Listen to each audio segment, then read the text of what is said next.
He will not be eligible for parole for 30 years, until the year 2055. On February 10, 2025, he is sentenced to life in prison for the murder, plus an additional 3 years for tampering with evidence. He is ordered to serve both sentences consecutively. And we're filing an official missing persons report right here, because I've spoken to numerous officers, everyone she knows, her friends, and her family. She's been gone since midsummer, and today, Kim has brought the police back here one last time because deep down in her gut, not one of them has seen her or spoken to her in over a month. What's the major concern? It's her daughter, Kim, who has been desperately searching for her mother for weeks. You want to take all your stuff off? Oh, we have the dog? Do you see him?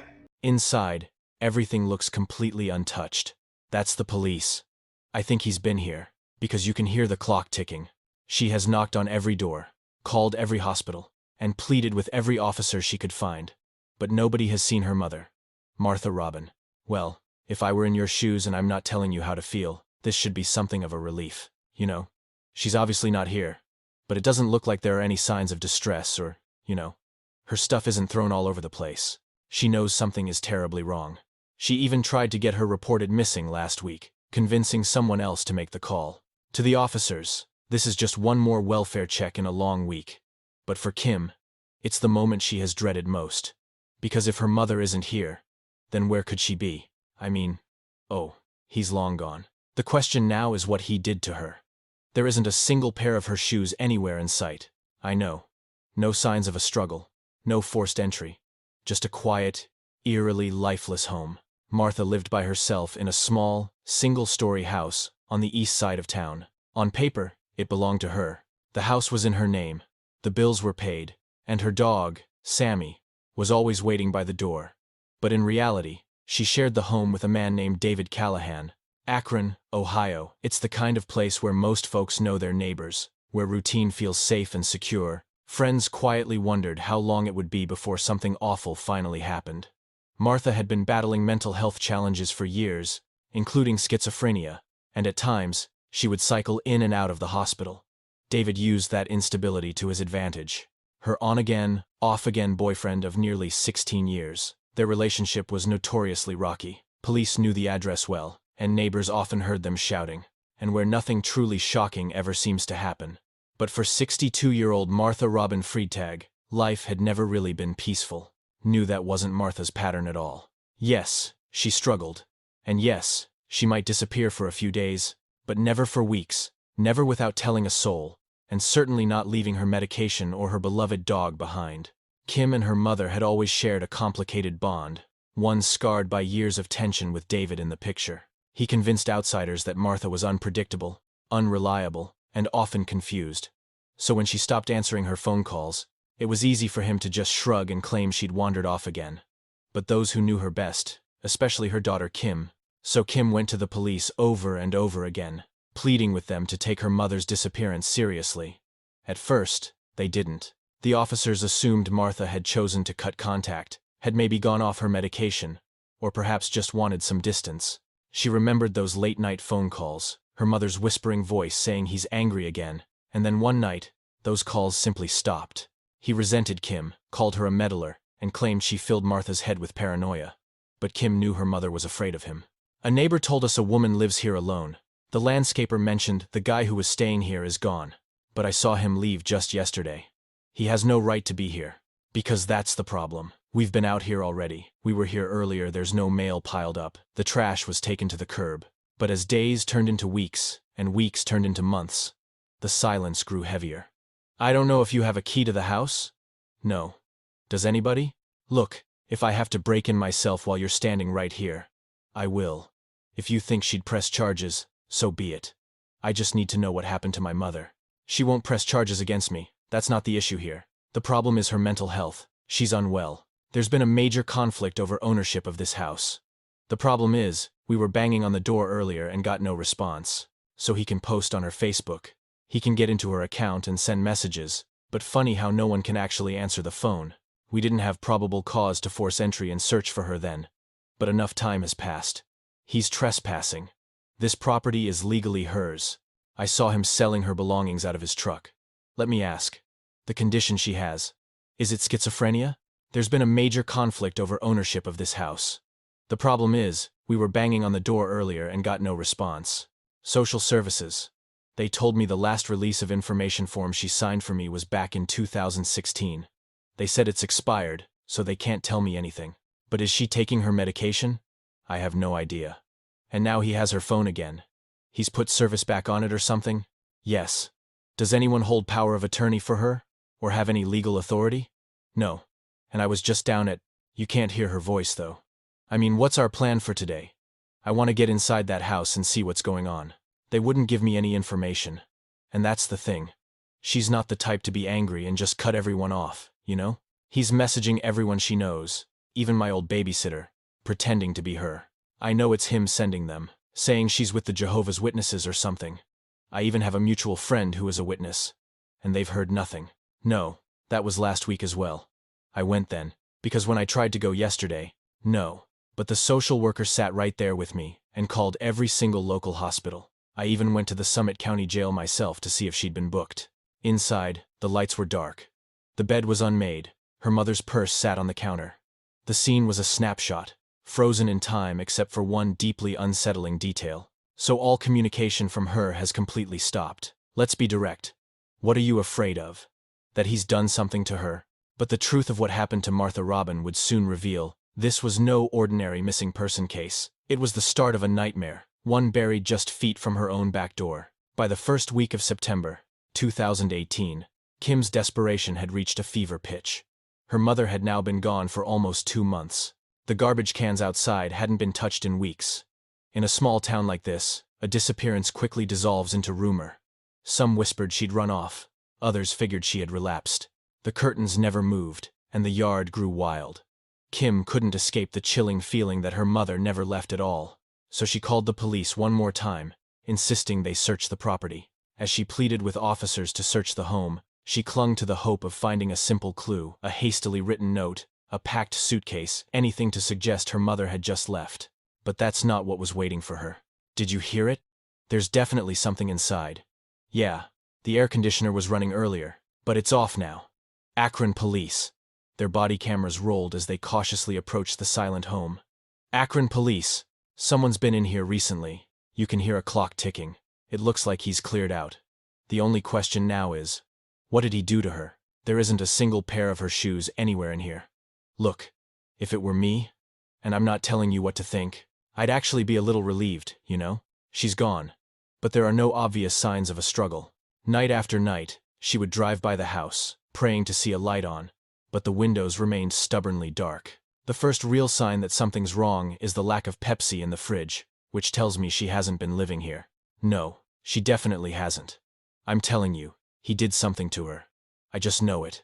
They departed that day without any answers, but Kim refused to give up. 1 week later, the police came back, this time drawn by something new in the driveway. A truck that hadn't been there previously. You know, none of her belongings are tossed around the place. David Callahan. All right, why don't you come over here for me? Go ahead and have a seat, if you don't mind. How's it going? Is Martha around? She's probably over at her boyfriend's place. What's your name, pal?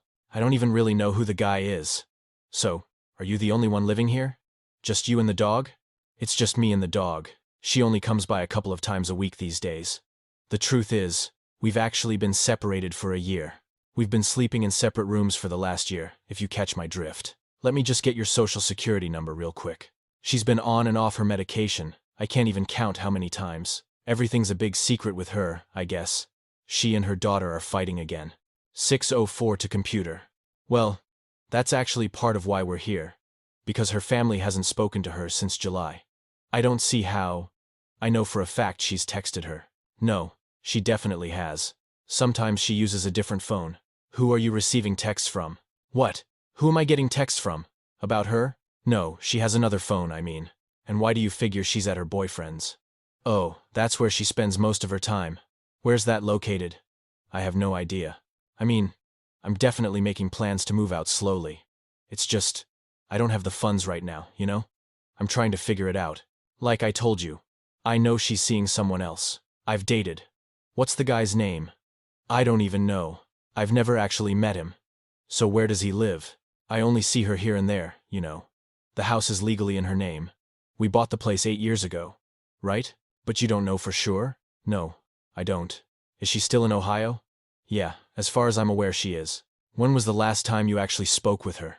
I don't know. Probably about 5 or 6 days ago, maybe. And where did that conversation happen? It was right here. Following that visit, Kim reported something chilling to the detective. Her mother's social media accounts had suddenly sprung to life. Messages were being sent, but the vocabulary, the sentence structure, the typing style, it was all completely wrong. Someone was impersonating Martha. Just yesterday, a message was sent to her brother that said, "Oh, her phone can receive messages? I don't know. I really have no idea. Where's he live?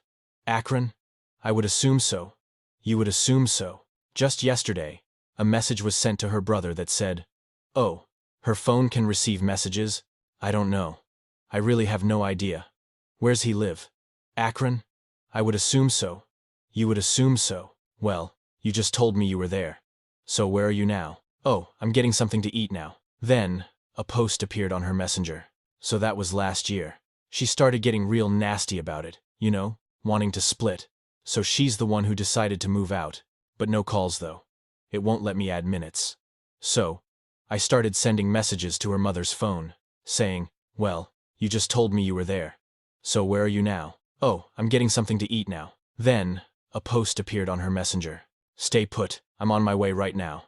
Then, "Oh, I'm not there anymore. You don't know where I am. All right, then who is cashing them? Let me be clear. You're not cashing her checks? You're not touching her social security payments? No, she doesn't. She doesn't receive a physical check. So what does she get? Do you have access to her bank accounts? You haven't been dipping into her accounts, have you? She covers the mortgage, which is only $250. I handle the utilities, and we go halves on taxes when they're due.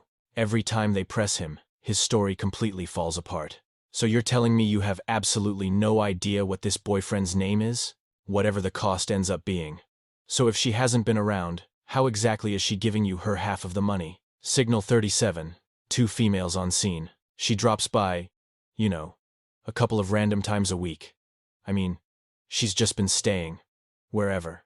I don't. It's not really a problem for us. We've been separated for the past year, so, just 8-15. We'd been together for 15, maybe 16 years at this point. Is she receiving social security benefits? Yes. So who's cashing her checks? Well, she isn't. But she's no. She hasn't actually moved out. When was the last time she physically lived here? Her stuff is still here. She still lives here. When was the last time she spent the night here? I'm not sure.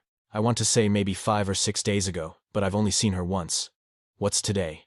Friday. So that would have been Monday or Tuesday. Whose truck is this? That's my friend's truck.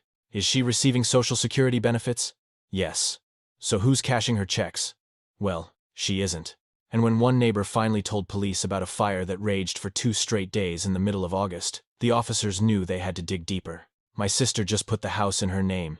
You just told my partner you two split the utilities. Well, it really just depends on how high the utility bills are. I'm aware of what he told you, yes. So tell me, have you noticed any unusual activity from anyone back in that yard lately? My sister just put the house in her name. You just told my partner you two split the utilities. Well, it really just depends on how high the utility bills are.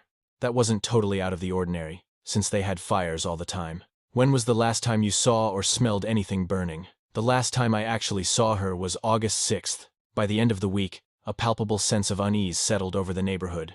People began to whisper about strange odors in the dead of night, and plumes of smoke rising from the backyard, because I could smell the smoke so clearly. And then one day, right in the middle of that heat wave, I was just walking down the street, and the second I got to that empty lot next door, which she also owned, by the way, this horrible stench just hit me from everywhere. And I remember thinking, it's not even trash day. So, you know. How long ago was that now? The middle of August. The camera jolts as a flashlight beam lands on something in the dirt. A piece of fabric, charred black and half buried in the soil. And that's when the horrifying realization dawns on them. Martha never left the property. She's been here this entire time. Is this the wife they believe it is? The guy who's arrested? He was a suspect? Did they mention if this was her husband? They had some kind of fire pit back there, right? But listen, I didn't even realize she was missing until a few days ago, all right? I already spoke with an officer named McConnell. Right, I think all of us would want that dug out a bit more before you could claim 41%. For sure. We'll check on that. Was the ground already disturbed when you all arrived? That guy. What prompted him? Did he tell you what made him start digging? Yeah. He gave the other officer and us the whole rundown. But, just the guy who lives there. And what was he doing? He was out there in the middle of the night, burning things. I could smell it. He would bury them back here by the fence. Oh, so she came back here and found this loose dirt? Exactly. And he claims he had to come over and help her. He says this gentleman is already in custody. Yeah, that's the story both of them are telling us. Her entire typing style is completely different. It was more than enough to convince detectives they were being manipulated, and every sign was pointing right back at David. I'm not sure if they were husband and wife, because I know she had a protection order against him. Okay, Captain. Understood. She went missing while he was staying here. That's right. She vanished, and he was living here. They were always on again, off again. I've been out to this location a couple of times for that protection order, but it's a back and forth thing because she'd just invite him back over, and so on. So, let me go speak with these guys real quick, and then we'll fill you in. Yeah, let's just proceed. Look, we don't know anything for certain yet, okay? So we're not confirming anything one way or the other, understand? We just don't know. Have you ever been at a scene like this before? Well, it's highly suspicious. It looks like it could be a human remain, but we stopped digging until you got on scene. We don't want that to be the case, believe me. What we're saying is we can't risk contaminating anything if this is what it looks like, so we're going to move very slowly right now and ensure that if any evidence is here, we don't compromise it, all right? We want to give someone the best chance for justice. Yeah, well, our sergeant is back there speaking with EMS, and we'll get everything underway. All right.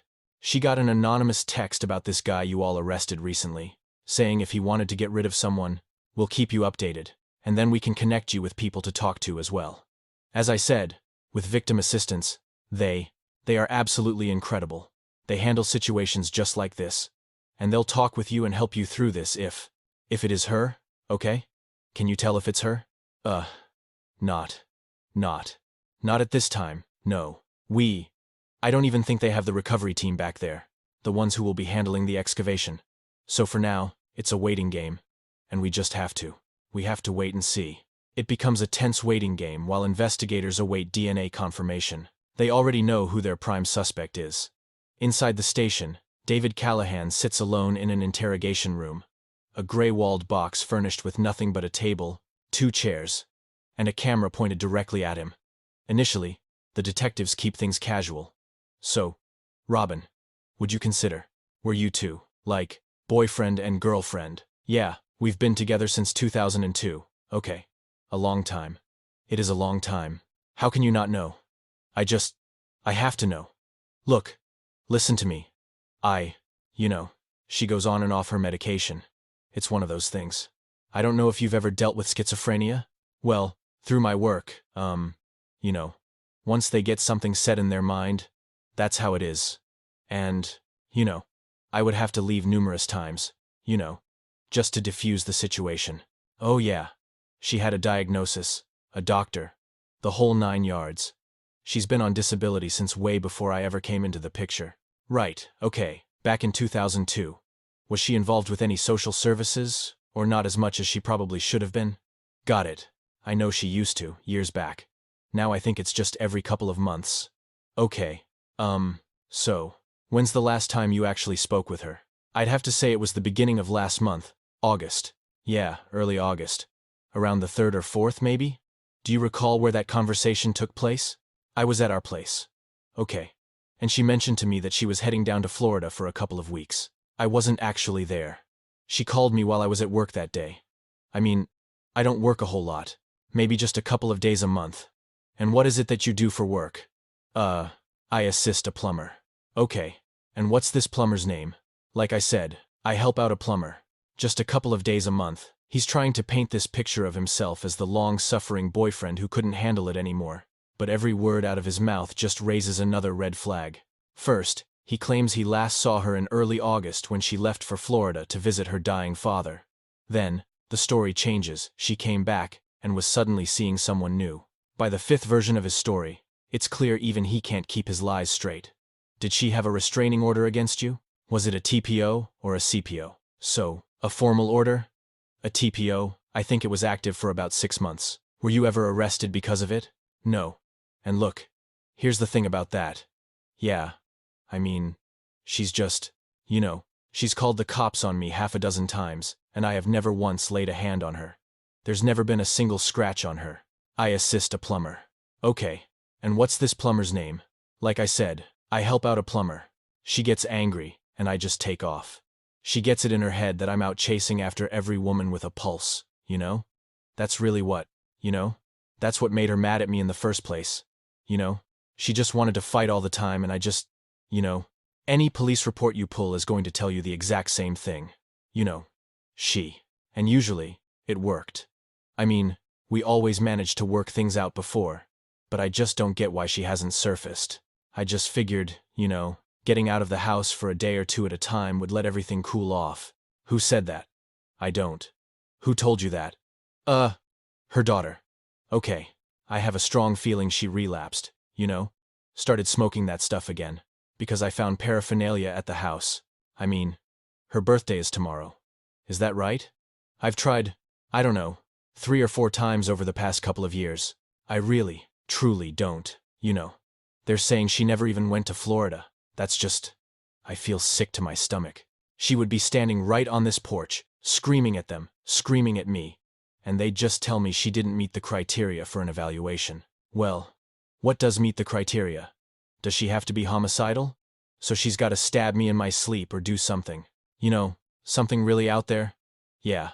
And they just say, well, she's an adult. We can't force her to take her medication. So, why didn't you just leave? And it sounds like she and Jim had their share of problems too? Oh, absolutely. I mean, there were times they'd go months on end without even speaking to one another. That's just how it was at one point, To get her into one of those 3-day evaluations, or whatever it's called. Yeah, Have the police come out? The paramedics? You're absolutely right. I get the sense they were going through some really tough times. And it sounded like she mostly kept in touch with her through Facebook Messenger. For long stretches, Robin didn't even have a phone number to reach her mom and dad. Yeah, I know, I understand. It's a money order receipt for Martha's mortgage, signed and dated weeks after she vanished. See, there are some pieces missing from your story, Dave. And this right here, the reason we had you write for us. This is the key.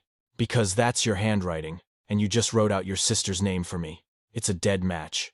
The problem, Dave, the big problem, is this is from August. And that name, as you know, belongs to your girlfriend, the love of your life, Robin Henry. Did I say August? My mistake. That was last month. This is from September, when you paid the rent. So you did this to keep up the charade that Robin is still around, correct? Okay, I've done this. I've done this for her plenty of times. Whoa, you told me earlier you've never done it. Well, you never asked if I'd ever picked up a money order for her. He did ask you that. He didn't ask if I ever made the payment. Yes. So, Dave, I didn't. I never actually made the payment. Look, I went and got the money order and gave it right back to her. Here's the question. I've done it before. Here's the question. Are you telling me you didn't even know the amount? Is that what you're saying? You had no idea how much it was for. You did. So let me ask you, are you a cold-hearted, no-good son of a gun? Are you? You never asked if I went and did that. He did ask you. He asked if I made the payment to my sister. I never made any payment to my sister. I walked down to the Speedway and got this for Robin. I've done it for. That's not what happened. A bunch of times. That is not what happened. Okay. You paid it to keep up this illusion that Robin is still alive. And the choice is yours. Do you want to be a heartless monster? Or do you want to give everyone some closure? Don't you want people to be able to move on with their lives? I'm telling you what I did. Tell us what you really did. You are not telling us what you did. That's just, tell us what you really did. That is what I did. Because for whatever reason, she didn't feel like walking down there from time to time. So I walked down there and got the money order at Speedway. Okay, it's from Speedway. I know where it's from, David. Come on. That's bullshit, dude. No, that is not. That is complete bullshit. You said you had never done that. You did that to keep up. I never made the payment to my sister. You did it. That is your handwriting. His breathing changes. Slow at first, then shallow. He cracks. He tries to laugh it off, claiming he was only helping her pay bills, insisting she asked him to, but the officers aren't buying it. They've already pulled the surveillance footage from the store where the money order was purchased. It's him on camera, alone. Detectives press harder, circling like sharks. They bring up the backyard fire, the smell, the neighbor who saw smoke for 2 nights straight. They mention the charred soil that's now sealed in evidence bags. David leans forward, hands on his head. You tell us what's going on. You tell us what's going on, Dave. So we know you're not some cold-blooded monster. And I promise, you can smoke all you want. All right, maybe not all you want. Not all you want. Just get it off your chest today. Won't you feel better? Don't you feel a little better already? Just knowing you're about to do the right thing? I didn't mean to do it, I didn't. I didn't want it to look like that. No, it's not okay. I swear, I'm not some damn vicious person. That's no way for a person to end up. I get that. I know it's not. I just freaked out, man. I was terrified. Oh God, man. I can understand being scared, there's no doubt about it. So what happened, Dave? Was it an argument or something? What was it? She called the cops on me again for nothing, absolutely no reason. And I just lost it, man. Snapped. He then tells them that, on a muggy night in early August, all right, maybe not all you want. Not all you want. Just get it off your chest today. Was it an argument or something? What was it? She called the cops on me again for nothing, absolutely no reason. And I'd left just to try and keep things calm. She just kept on accusing me of cheating, over and over. But I wasn't doing it. The day before, and then the day she called the cops on you? Yeah, walk us through that. I don't even know what we were fighting about. I have no idea what it was about. Look, I didn't mean to do this to her. I swear to God. I loved her. I loved Robin. I believe you. 16 years is a long time. So why did you? Oh God, man. You just got scared. Is that why you put her in the fire pit? And I dug it out, okay? I didn't know what else to do. I didn't burn Robin. What happened, man? What happened between you and Robin? She just kept screaming at me again, right in my face, and okay, I hit her. She had. Where were you two at? It was upstairs in the bedroom. Or in the hallway. Right there by the bedroom. And you're saying you hit her? Yeah. Did you hit her with your fist? Or was it with something else? Crap. It was like half an axe handle or something that was next to the bed. She'd kept it there for a long time, to protect herself. I don't know. I just lost it. I have no idea why. So you hit her with that piece of an axe handle? Yeah. I don't even know how many times. Okay. And did you also choke her? I choked her. It was all over in, 2 minutes. Did you use something to choke her with, or did you just use your hands? A piece of rope. I was so scared. I knew she was gone. I found a piece of rope with a stick on it, just to try and make sure she was really dead. My God. The room falls completely silent. You can hear the low hum of the fluorescent light overhead. What did you do after Robin was dead? I took her out back, and dug a hole, I don't know, a couple feet deep. I threw her in there and covered her back up. The confession is all they need. David Callahan is arrested on the spot for murder, tampering with evidence, and abuse of a corpse. By the time the medical examiner confirms the DNA belongs to Martha, A.K.A. Robin, his entire story has completely unraveled. What started out as a missing persons case has now become one of Akron's most disturbing homicides.